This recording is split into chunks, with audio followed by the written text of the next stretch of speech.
Hello, I thought I would show a test of US Cellular's new EV in West Virginia. You guys may have it somewhere else, but this is new to us and just saw it pop up today.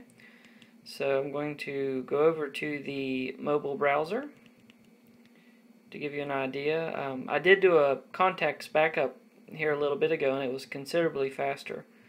Okay, let's go to, let's say, YouTube. Try that out and just hit the load button, and yeah, as you can see, it's a lot quicker than it used to be, so this is good. Although I'm not able to watch YouTube videos on it, have to use my iPhone for that, but just have to be patient, I guess. Back to the start page and give you one more example. I'll go ahead and type in something that I haven't been to before to give a fair. Let's just type in the word test. And I am loading. A little bit of latency.